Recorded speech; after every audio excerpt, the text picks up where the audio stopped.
Radio Nacional. Nuestros Sures.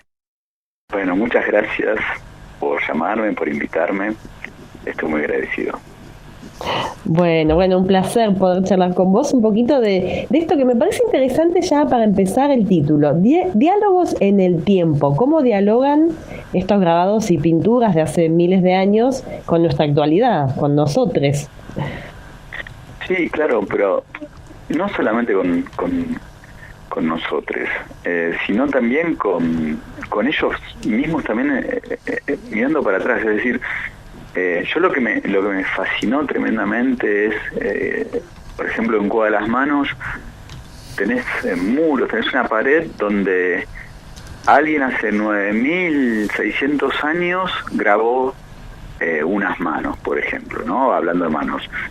Y después en los 6.500 también, y después en los 5.000 también, y después, o sea, no es que fue hecho en un solo momento. Y las otras manos y los otros dibujos nunca, lo que se fueron haciendo con el tiempo, nunca destruyeron el anterior, nunca los despintaron, nunca, sino que siguieron sumando, ¿no? Y me parece que quizás el diálogo más importante, una de las lecturas más importantes que podríamos hacer nosotros de eso es aprender ese respeto hacia lo que es diferente quizás ahora a nosotros, a nuestra forma de ver las cosas, ¿no? Y en vez de borrarlo, tenerlo y continuarlo. Ay, qué lindo, ¿no? O sea, hasta poético suena, ¿no? Me parece esto de sostener lo que ya está, construir sobre lo construido, no venir a romper, a destruir, a desarmar, ¿no? Y bueno, ¿y cómo va? Qué lindo, porque entonces, ¿cómo van también, esto vos decís, bueno, cómo dialogan entre ellos, ellas, ¿no? ¿Cómo, a ver, desde tu visión, te parece que fueron dialogando a través de los años? ¿Qué fueron agregando? Mirá, yo lo que vos mencionaste que muy bien que yo viví en Camerún, y yo en Camerún hice un trabajo una vez para Naciones Unidas sobre la cultura Bamún. La cultura Bamún es una cultura que en un momento con su intercambio con el mundo árabe se empieza a dar cuenta, estoy hablando de principios de 1800, se empieza a dar cuenta de que es importante escribir su historia, que si ellos no escriben su historia, la escribe otro, entonces, no la manejan a su historia. Es así que, también se dan cuenta que no tienen un alfabeto. Entonces, el sultán Bamún en Joya, se llamaba, en Joya determina o decide crear un alfabeto propio. Y entonces él manda a todas las partes del reino a que contribuyan con un alfabeto, y termina siendo un alfabeto muy parecido a los kanji japoneses, o sea, con dibujos que representan muchas cosas como reino, hogar o familia, y la interacción de esos dibujos entre sí genera un discurso. Entonces, acá por ejemplo, lo que pasa en Cueva de las Manos, o pasa también en el norte argentino, o en Meseta del Strobel, es que quizás entre los grupos que habitaron en diferentes momentos, estos miles de años de diferencia de habitación entre unos y otros, no hubo una continuidad cultural. Y entonces a mí lo que me maravilla es eso, cómo alguien llega, ve algo y se puede primero sorprender, ¿no? O asustar o algo, pero después lo interpreta y lo reinterpreta para dejar otra marca, ¿no? Entonces, eso a mí me parece importante. Y hay otro dato que es que no es esto, es una parte, netamente repito lo que dicen los arqueólogos, pero bueno, para los tehuelches, los primeros tehuelches históricos, ¿no? Que aparecen en los libros, o sea, la historia se define a partir de que se escribe. Entonces lo anterior es prehistoria y cuando se escribe es historia. Entonces, eso para los tehuelches no existe una mano genérica, sino que cada mano le pertenece a alguien. Entonces, cuando uno deja una mano hacia un grabado en una piedra, es la mano de una persona determinada. En Cueva de las Manos hay un paredón que tiene 800 manos. No quiere decir, dice Aschero, es el arqueólogo que colaboró al principio con Gradín para hacer todo el estudio de cuevas y después lo continuó, que sean 800 personas diferentes. Quizás una persona puso eso cuando era un niño, una niña, un niñe, después cuando era adolescente y cuando era adulto y quizás cuando fue viejo, ¿no? Pero esas continuidades de manos, con esos 6.500 años de diferencia de la primera a la última, hablan de ese diálogo en algún aspecto que nosotros desconocemos, ¿no? Porque nosotros ahora iríamos a poner nuestra mano ahí con nuestra actualidad cultural, ¿no? Pero sí continuarla mirándolas, tratando de comprender, tratando de aprender, disfrutándola, ¿no? Pararse adelante de una piedra que tiene un grabado, un dibujo, quizás de 9.500 años, o quizás más cerquita, ¿no? Pongámonos, quizás hace 150 años, 200 años, sigue siendo una forma de pararse en el mismo lugar donde estuvo parado una persona muchísimos años atrás, dibujando algo que tenía una razón de ser. Ujú. Sí, y yo me pongo a pensar también, ¿no? ¿Qué necesidad de los seres humanos, ¿no? De dejar marca, porque bueno, vos dejas marca con tus trabajos audiovisuales y bueno, estas personas dejaban marca con sus las huellas de sus manos y me imagino que otro tipo también de figuras, diseños abstractos, formas humanas, figuras de animales, distintas imágenes. Es una necesidad, quizás. Sí, hay un... A mí me gusta leer últimamente, hay un libro de Debré, que es un francés, él hace un análisis de la imagen, y él dice que la imagen generalmente nace de la muerte, ¿no? O sea, se hacía un dibujo de lo que ya no estaba. Y después sigue evolucionando, o sea, nosotros seguimos recreando, ¿no? Y generándole más sentido. Y muchas veces es lo que ya no está o lo que uno quiere que venga, ¿no? A veces está el guanaco, una guanaca premiada, le ves la panza enorme y bueno, y es lo que querés que pase o es lo que ya pasó, pero digo, siempre es algo a lo que esa imagen remite, ¿no? O sea, siempre tiene algún sentido. La imagen tiene que ser clara, ellos interpretaban ese código. Nosotros, lamentablemente, la continuidad cultural con los 9.500 años no la tenemos, entonces no sabemos cuál era el significado real de eso, pero bueno, seguimos siendo seres humanos, ¿no? Entonces, quizás la imagen, a veces pienso, está inserta en nosotros de alguna forma, por eso tenemos manos también dibujadas en Australia y en Europa y en América, entonces digo, tenemos esa necesidad todos, aunque no tengamos esa continuidad cultural. Uh-huh. Y este arte rupestre, ¿no? Que yo también decía, bueno, cuenta algo de cómo se vivía en ese momento, en estos distintos momentos, ¿no? Cómo vivían, cómo estaban organizadas las poblaciones. Ya sé que esto tiene que ver más con por ahí las y los arqueólogos, pero bueno, vos desde también la producción audiovisual, quizás algo de eso pudiste ver. Mira, lo que generalmente a veces cuando ellos encuentran un muro pintado, cuando hay dinero y apoyo, que a veces en Argentina nos cuesta, ¿no? La inversión en ciencia, pero bueno, cuando hay dinero y aporte y ciencia, y dinero para la ciencia, lo que hacen es excavaciones para ver si encuentran registros de fogones o herramientas que les ayuden a determinar la antigüedad de ese dibujo. En esos excavaciones que hacen, los elementos que encuentran les ayudan a completar un poco esta especie de gran rompecabezas para saber cómo vivían. Sí, lo que se interpreta ahora es que a partir de lo que se ve es que, por ejemplo, hay manos de hombres y también hay manos de mujer, por los dedos finos, ¿no? Hay manos izquierdas y hay manos derechas.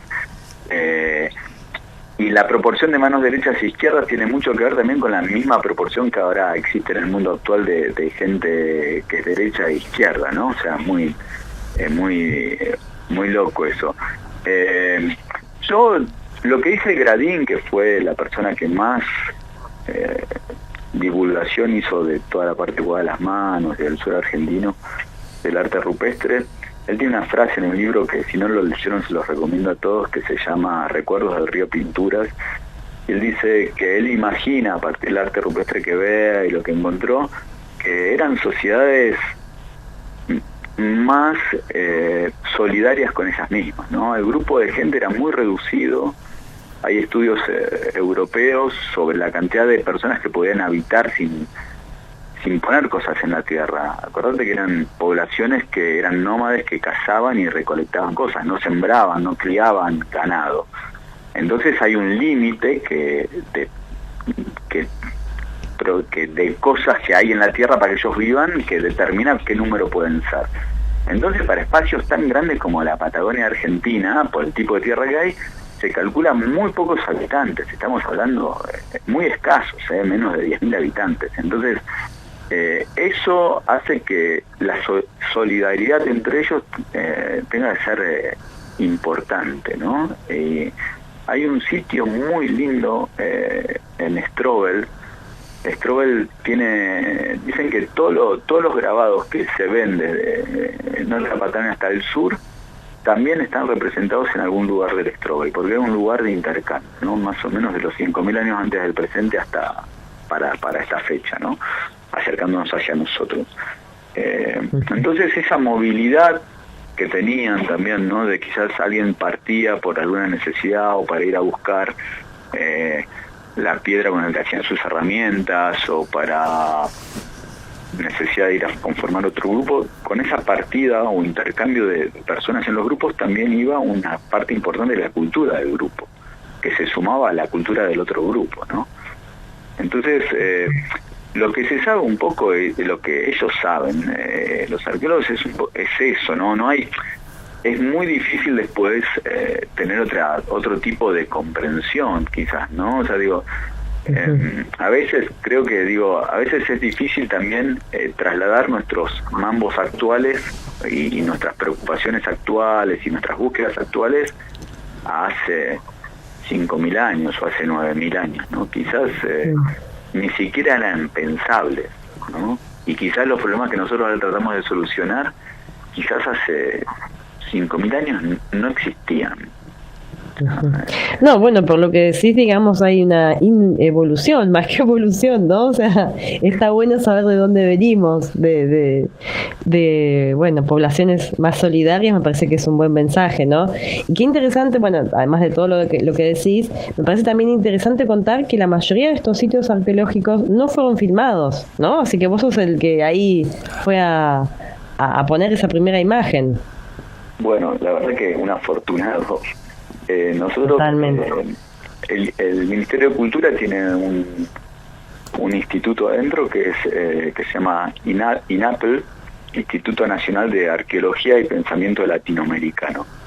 Y realmente son ellos los que tienen que resguardar los sitios de arte rupestre en Argentina. Y la verdad, trabajan con mucho esfuerzo. Hay muchos sitios de arte rupestre, lamentablemente algunos se vandalizan, otros ellos logran cuidarlos y protegerlos. Y bueno, y para esta serie, en todo lo que es Patagonia, ellos hicieron un trabajo muy grande de lograr que podamos ir a un montón de sitios que a veces están adentro de mineras o le pertenecen a un privado, y bueno, y a veces se necesita recorrer grandes distancias en lugares donde no hay caminos. Una de las cosas más lindas que vimos es que hay un alero que se llama Cárdenas, en honor al vaquiano que lo acompañó a Gradín en toda su investigación en Cueva de las Manos, Cueva Grande. Y este alero, que tiene mucho arte rupestre como venido del norte de la Patagonia, es muy geométrico y tipo guardas, ¿no? Este tipo de arte. Aschero nunca lo conoció, que fue el que trabajó en la mayoría de estas investigaciones con Gradín, y no lo conocía. Y logramos conseguir una especie de un 4x4 chiquito, tipo un Fortra, que parecía, a mí me hacía recordar a los autitos estos que ves en las películas de gente que juega al golf, pero bueno, con 4x4 y todo. Y bueno, y pudimos subirlo a Aschero ahí y llevarlo hasta hasta el alero Cárdenas, y bueno, estaba tan emocionado él como nosotros de esa aventura, ¿no? Y por mi parte, la verdad que en cada sitio que visité sentí ganas de quedarme más tiempo, de pasarme meses quizás ahí, porque son todos impresionantes y están rodeados de una naturaleza increíble, ¿no? O sea, realmente somos afortunados en Argentina. Ujú. Bueno, entonces todos y todas, ¿no? Invitados ahí a mirar, a por lo menos acercarnos desde esta serie, que son 4 episodios de 28 minutos, ¿no? Y que se puede ver a partir del 21, fue el primer episodio, ¿no? En Canal Encuentro. Pasó todos los viernes se estrena un episodio, el viernes pasado se estrenó, se repite, ahora cambiaron la fecha de repetición y son los sábados a las 22:30. Pero bueno, además el canal lo cuelga en su canal de YouTube, o sea que el que no lo pudo ver va a YouTube y lo ve ahí. También creo que está en Contar, lo suben a todos lados en las que pasa por Encuentro. La fecha de estreno es los viernes a las 21 horas por el canal, pero bueno, después, como te digo, está en la red, y la idea es que, bueno, ojalá que todos puedan verlo para saber que existe, para maravillarse, porque yo creo que logramos en la serie transmitir lo que son esos lugares, y por qué no descubrir cuál es el sitio que tenemos cerca de nuestras casas y ir a visitarlo y apropiarse culturalmente del mismo, ¿no? Ujú. Bueno, justamente Santa Cruz, ¿no? Uno de los lugares. Santa Cruz es como un paraíso de arte rupestre.